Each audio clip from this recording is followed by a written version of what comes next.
tell me that you're doing fine. Morning color lights the hall, pulls you right on through the door. Hello everyone, welcome to another episode of The Walk. My name's Gareth and today I'm in Minera in North Wales. It's just north of the major town of Wrexham. Now I'm going to walk a small section of the North Wales Mineral Railway from Minera Quarry all the way down to the Minera Lead Mines. It's beautiful scenery, loads and loads of remains. There's a bucket load to see. Oh mate, what more could a man ask for?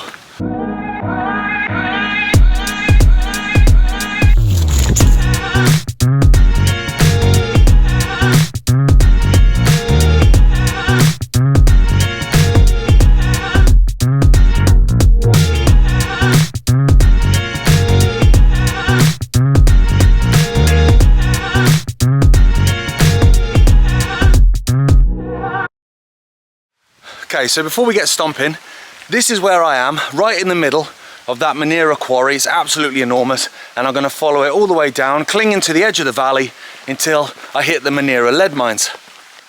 As you can see, look at that vast quarry. It's quite claustrophobic in a way actually, but straight away, look at that. So you've got the river flowing, look, you can see the mineral content in there as well, and straight away we've got some lime kilns, and anyone that watches the channel knows I do love me a lime kiln. Now this area of North Wales was mined extensively, primarily for lead, also for zinc and eventually for coal, and it was also quarried extensively, going all the way back into Roman times, and actually it was active in terms of the lead and the zinc all the way up until 1919, and I'm pretty sure the quarrying actually only stopped in the 1980s, so it's a hell of a long time. So you can just see, again, that's the last kiln. There was a few in a row. Now there are some bigger ones slightly further down. I'm hoping I can get a better view of them actually. Now this opens out into a car park now for the walk. But this was, from what I could see on old maps, these were railway lines, mainly narrow gauge. And if you look at that stonework there as it comes down, that looks to me like that's unloading, isn't it, from the top there down. And again, it looks exactly the same. So maybe you would have wagons, you know, coming up into here and they would be unloading. Yeah, there's definitely something going on there. And this wall obviously would have come all the way out here as well. Now there's a little bridge here to get across the river. Oh mate, I can see more lime kilns. See, there's the original bridge. That, from what I can work out, would have had railway lines going across it. And here we go. So we can get right up to these ones. Amazing. They look slightly newer than the other ones, don't they? I mean, you know, when I say new, I don't mean, you know, in the last few years. Look at that. Amazing. Let's see. There you go, look. And you would have had ironwork in there acting as a furnace, but as it goes with most of these survive, but the ironwork doesn't, because that would have been scrapped. It would have been valuable, so they would have taken that off and repurposed it somewhere else. Amazing that this is here though. Look at that. Epic. Now, these are private homes, so I'm not going to film them, but they do look like they're railway era, Victorian era. So there you go, look, railway era houses, and a turkey as well, which I wasn't expecting. Okay, so I'm on the track bed now, walking away from the quarry. Hang on. Now, these look like some kind of sleeper, don't they? They'd have to be, because we're in the middle of nowhere at this section and there'd be no reason for them to be there. It's still got the ironwork in it, look. Yeah, there's loads more of them. They're 100% railway related then. So that's pretty cool. So as I was saying before, this area was extensively mined all the way back into Roman times, but the first written record I could find comes from 1296, and that was Edward I, King of England, summoning the miners of this area down to Devon and to Cornwall to work in his tin mines. Now most of them went, because in those days when the king went like that, you jumped, didn't you? But a few of them refused, which, you know, takes some courage really, doesn't it? And they carried on working. Oh my goodness. I thought they were roots when I saw them out the corner of my eye, but look, these are wooden railway sleepers. Mate. Yes. Clear as day. I get easily distracted, don't I, when I see stuff. Oh, there's another one. So this is the line we're following. It would be, trees down. And there's another one going off here, look. Up. I'm guessing another quarry there. Because actually in this area, there's a load of quarries and there's a load of different lead mines. Because what's interesting, so that's why I'm sort of looking side to side, trying to see them. What's interesting is, there's more sleepers, I'm not getting distracted. What's interesting is they were all run independently. And when I say independently, I don't mean like by independent companies, I mean like by one guy and his mate. So you'd have basically two lads would have a lead mine, and then a little bit further down you'd have another two lads. Okay, I have to show you these sleepers. It's not very professional, is it, being this disjointed, but they're so old, I can't not film them, can I? They're really soft underfoot, actually. So you'd have one guy and his mate, basically a contractor and then an understudy, and they would be running their particular lead enterprise. And then, you know, a few hundred yards away you'd have another one. Well, a lot of times they were finding the same lead seam, and that obviously caused disagreements, because it's like, hang on, this, I'm mining this. It's like, no, hang on, I'm mining this, I found it first, whatever. So then what they did is they were electing basically an official, an independent official, to oversee it. So every time they found a new lead seam, it would be presented to him. Now I'm thinking people probably didn't tell him every time, but it would be presented to him and he would divvy it out fairly, so everyone got a fair crack of the whip, basically. So here's another structure here, look. It goes all the way up.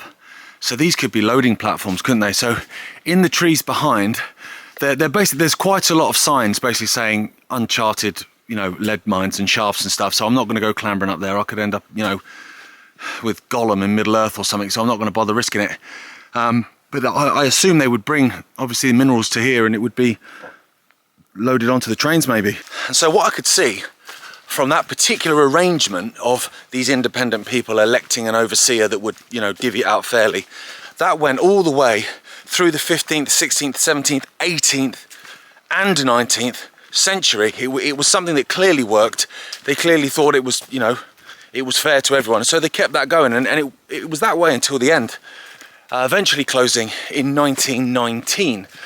And the reason it closed was at the turn of the century, so the late 1800s into the early 1900s, the cost of lead, or rather the value of lead, had plummeted massively. But the cost of coal had gone up through the roof. Now, because of where we are in this area of North Wales, these mines flooded all the time. So they needed engine houses, and to be fair, those remains behind could have been part of that. They needed engine houses, and the engine houses were fueled by the coal that cost a fortune to keep them basically dry so they could bring out the lead, which didn't make them any money anymore. It's not a great business model, is it? So by 1919, it was literally costing them more money to get the lead than they were making from selling the lead. And that was the end of that. And they called time on these mines. Now the quarries remained up until the 70s and 80s. There we go, look, we're back to those kind of stone sleepers again, which, again, it leads me to think this line went way, way before. In fact, I'd probably say this went in 1919 when the lead mines here were closed. But if you're local and you know better, please let me know. Because I'll be honest with you, I'm just in the region, so this is a bit off the cuff, this. So I basically stayed up late last night doing as best research as I could to find out as many details as I could about this line. Oh mate, there's so many more of these sleepers now. Don't worry, I won't keep showing you sleepers for the entirety of the video. It's not the most interesting thing, I know. Trust me, it's worth it at the end. Because the remains of Minera Lead Mine and the Minera Lead Sorting Facility is epic. It's epic. It's so epic, I said it twice. That's Minera, that's the village of Minera, so that's the local church. It's a tiny little place, just there, and the quarries are obviously behind us. Now look at that rock formation on the top there, it looks incredible. Now in the distance, you can't see, but you can from the drone footage, that's Wrexham, a major, major, major town. And actually, eventually this line continued all the way to Wrexham. So this section I'm walking now was opened in 1844 by the North Wales Mineral Railway. It was then taken over by the Great Western Railway, and they expanded everything. They built it all the way down into Wrexham, and there were various different branches off, built basically between, you know, the kind of early 1850s and the late 1870s, and by the early 1880s they had, you know, this massive railway network in the area that was connecting all these different mines, like I say, lead, zinc, coal, and of course all these enormous quarries that now still scar the landscape, because, you know, you can't really fill that in very easily. So there you go, look at that. That's a gradient post. So what's that, 1 in 2? A 1 in 2 gradient. So we've come away now from that shelf we were on, where it was all, you know, open to the elements. We're now back under some tree coverage, and we're in lead mine territory now. So you've got water running down there. That fills up a reservoir just here. But if I come through these trees here, you can see there's a lead shaft. So this is the first one that I've been able to see right there in the middle of the field. Can you just make that out? So there you go, there's the lead shaft. Amazing. So you would have had a gin on top of that with a horse, I imagine, because it's not connected to anything, so there's no, you know, winding arm or anything like that by the look of that. Because a lot of the later lead mines had engine houses, again, they were using all the coal and stuff to power them to bring the lead up to the surface, but the early ones just basically used a horse, and it would walk around and that would wind it up, and it was called a gin, not to be mixed with tonic. So if you just look down there, you've got another shaft there. That's what that circle is. And then you've got the building. So that would have been the engine house, I guess. Now the fact that it's still got iron gates on it would suggest maybe there was a shaft inside that as well. And obviously they don't want people or animals, you know, clambering in there. And again, like I say, going to see Frodo and Gollum and the lads. So we've got more stonework here. So I'm still on the track bed, but it opens up a bit here. As you can see, it kind of scars the landscape quite a lot. Now I would suggest, let me get up here, so you get a better view, you see. Is this, there we go, there's another lead shaft on the top there. So I was thinking then, maybe these were loading off onto the wagons, and it would make sense. So, I mean, these are spoil heaps, basically. You've got loads of structures here, loads of foundations, look, of different buildings. Now that looks like another ledge up there, so I wonder if there's another line going up there, and this line's obviously coming down here. Now the line to Wrexham eventually, if these two join, goes off in that direction, and we skirt off slightly to the left, and that's where we get to the main lead mines. But this was obviously something significant, because as you can see, it's a vast site. The shaft we looked at was right up there, and still stonework in the distance there. That almost looks like a kiln in the wall there. Obviously it's all fenced off, you can't get in there. Amazing. You've still got the ironwork, look, poking out the stones there. Again, can you just make out those pieces of wood? That's unloading as well, isn't it, onto this line. So you've got all these lead mines here. Like I say, it all closed. It was all done by 1919. But the main lead mine that we're coming up to at the end, that went in 1914. So that went slightly earlier. And I looked and I saw that 27 people had died lead mining here, right? Now, obviously one death is too many, but at the same time, given it's been mined since Roman times, 27, I was thinking, okay, I expected it to be more, to be fair. And then I saw that actually the records for deaths only started in 1876. So suddenly 27 seems quite a lot for that short period of time, and it would have been a hell of a lot more. So here's another loading platform by the look of it. More stonework as well. Oh, mate, amazing. It's literally everywhere at the minute. Again, you've even got little bits of railway track in the top there, look. Again, definitely some kind of loading platform. There's buildings here, there's buildings on the top there. So I might be reliant on old maps more than anything else. I've seen a few photos, but they're generally of the workers, which is great because it's awesome. I love it when you get, oh, hang on. So that's railway again. I mean, I'm assuming that's not the gradient, because I haven't come downhill that steep. So at this point I do a left off the main line. I mean, if you can call it a main line, do you know what I mean? Off this mineral line, and I'm down into Minera Lead Mine, competing with a helicopter. So that ledge up there, that's the mineral line that we've been walking from the quarry. Now, a great reveal as I come down. That tree's doing me head in because it's blocking it. I was hoping for a big, great, you know, unveiling then. Oh well, we'll just have to wait, I suppose.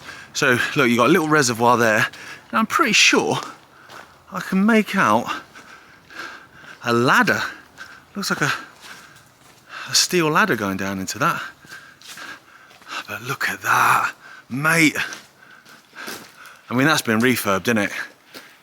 You can tell. I'm glad they have though, because that's great. Oh, mate, and there's that ladder, look, if I come over. There you go. So this, obviously, originally was a lead mine, and then in later years, it became kind of like a lead sorting facility, I'm pretty sure, because it's actually quite a vast site. Now, let's have a look. There's a lot of broken up wood there, which is somewhat disconcerting. Oh, mate, look at that. So that looks like it's pumping water, that, doesn't it? That's a pumping house, that, I'd say. So they used a lot of coal to fire the engines to pump the water out there, and I'm guessing then it would have been pumped into that pond. Mate, there's loads going off, look. Amazing. An epic sight. Oh, mate, have I just seen some railway lines and a tub? Oh, let me climb up. Yes, mate. Nearly fell over then. You can just see a wagon there on the line. Oh, mate, epic. That's awesome. I was not expecting that, I've got to say. I wasn't expecting to see wagons. Oh, mate. So there's more stuff going on there. It kind of looks like that could be an adit, to be fair, into the hill. Because like I said, there was a lot of independent lead mines here. So I'm guessing they must have been chipping in then. Because obviously, these huge engine houses that are pumping out the water, they're pumping out the water of all the lead mines, obviously, underground. So I'm guessing then, these little independent lead mining organisations must have all just been chipping in a few quid to keep these running. Oh, mate, unreal. Unfortunately, you can't actually get into the site. I think they open it up for you. Now, as I understand it, where that sort of more modern building is here, there's actually a shaft underneath that as well. That was actually its own independent mine as well, but they've obviously capped that off and covered it. And when that's open, I think on weekends, you know, it's, you know, coffees and cups of teas and ice creams and things like that. Oh, mate, epic. So that's me. A short walk, but an amazing one. From Minera Quarry down to Minera Lead Mines. Loads of remains and stuff like that. Incredible. Plus, the scenery around here is epic. Thank you so much for watching. I hope you enjoyed it, and I'll see you next time.